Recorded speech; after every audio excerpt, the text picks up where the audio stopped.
Welcome back sa aking YouTube channel. Para sa mga first time lang po na manood, please click mo na yung bell mas tinili. Anyway guys, wala nang bayad, libre lang. Pwede mo na lang din sa kapwa mo. Alright, thank you very much po. So topic natin yung for today's reflection, God is destiny. Diba? Siya ang huling destinasyon natin. Kumbaga, dahil siya yung nagsimula, diba? Dahil sa Kanya, ang Diyos ay pag-ibig. Nagsimula sa lahat sa pag-ibig hanggang sa matapos ang lahat. So kung galing tayo sa Kanya rin tayo pupunta. So siya rin ang nag-design ng lahat ng bagay, lalo na yung marriage, di ba? Siya yung nag-design yan para ang tao ay dumami. Di ba itong si Eva at si Adan, nilikha niya para lalo nga dumami ang sa katauhan hanggang sa panahon natin ngayon. Hindi kasi hindi kasi pwede, di ba? Lalo na sa mag-asawa. Pag pinasok mo, di ba meron tayong kasabihan dito sa Pilipinas na ang pag-aasawa hindi kanin isusubot, pag napaso ay yung iluluha. Parang ganun, di ba? Kasi may mga mag-asawa na kahit mag-asawa na, mag-aaway lang sila, kahit konting away lang. Yung babae o lalaki nagsusumbong na sa magulang. Siyempre, pag nagsumbong ka sa magulang, di ba, ng lalaki, masasaktan. Di ba? O yung babae, masasaktan magulang nila. Pagkatapos ng magulang, mababalitaan na naman ng kapatid, masasaktan din sila. So, habang tumatagal, lalong lumalalim, nagkakaproblema ang lahat. So, ibig sabihin, kung desire mo yan, kung desire mo na mag-asawa ka, kailangan may desisyon ka na gagawin. Di ba?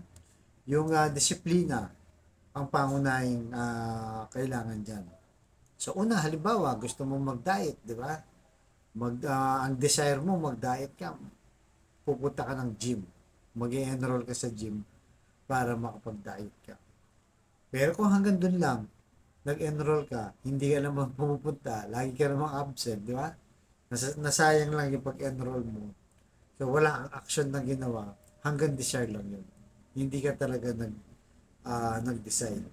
Parang yun na nga, yung pag nagpakasal ka, kailangan ituloy mo na yan, di ba? Panindigan mo na yan, kung ano man ang pinasok mo, di ba? So, lalo na kung yung old habit mo, yung mga nakasanayan mo na sa buhay. Di ba, dati, binata ka pa lang. Nakikipagbarkada ka, lagi ka na umiinom, di ba? Matagal kang umuwi sa bahay, minsan nakikitulog ka pa sa mga kaibigan mo, pero pag nag-asawa ka nang mawawala na natin. Di ba? So, kailangan natin yung paninindigan. Kaya, sabi sa Hebreo, chapter 12, verse 11, lahat ng disiplina, habang dinaranas, ay tila di ka nais-nais kung hindi masakit. Subalit, pagkatapos ito'y magdudulot ng mapayapang bunga ng katwiran sa mga sinasanay nito dito. So yun guys, di ba? Napakaganda. So ibig sabihin, tila ba hindi ka nais-nais? Di ba? Yung mga naging desisyon mo sa buhay, kung hindi mo sila talagang aaksyonan. Kagaya sa sports, di ba? Itong sa atin, pambansang kamo, si Manny Pacquiao. Bago yan, naging pambansang kamao. Marami yung pinagdaanan, di ba? Naging disiplinado siya buhay niya. Kung anong bawal, sinunod niya, di ba? Kung ano yung oras ng training, sinunod niya. Kaya yun ang kanyang narrative. Di ba? Na sa ngayon, isa sa mayaman na tao mula sa mahirap at talagang popular sa buong mundo. Pero din si Heidelin Diaz, di ba? Marami rin pinagdaanan. So habang nag-training ka, nandun yung disiplina mo sa sarili mo hanggang sa makamit mo ang tagumpay mo. Kagaya nangyari sa kanya, isa yung kauna-una ang Gold Olympics sa kasaysayan ng ating bansa.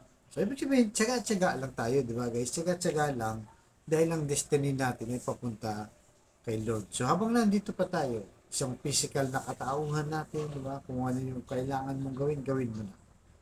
Kung isa kang teacher, gawin mo yung trabaho mo bilang teacher. Kung isa kang engineer, nurse, at kung ano-ano pa mga profession. Di ba? Kahit ikaw yung mga simpleng manggagawa lang, gawin mo kung ano ang nararapat. Kasi di ba parang madisiplina mo ang iyong sarili. Hindi yung dinesire mo tapos hindi mo naman siya gagawin.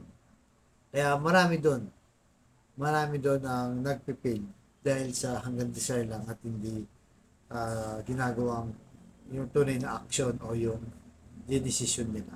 Hanggang desire lang sila. So, kaya pag mapasukan natin ay ating panindigan kung ano man ang ating napagpasyahan sa ating buhay.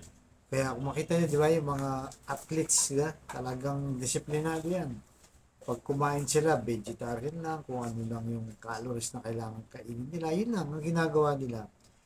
Dahil nga, kailangan lang maging madisiplina sila para nga mapagtagumpay nila kung ano man yung kanilang hinahangad o goal nila sa kanilang buhay.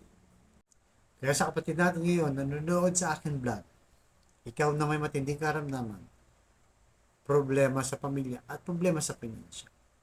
Sabayin mo ko sa napakasimpleng dasal na kung ikay maniwala at magtiwala, lalo-lalo na kung ikay mga nampalataya sa ating Panginoong Jesus, ay tsak yun, kanyang ipagkakaloob. So tayo po manalangin, Lord, i-bless niyo po ang kapatid namin nanonood sa aking vlog.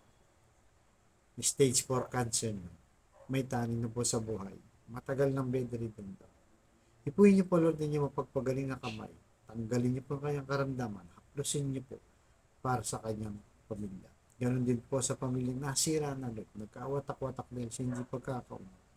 Ibalik niyo po magandang samahan. Pagbigis-bigisin niyo pumili ang kanilang pamilya.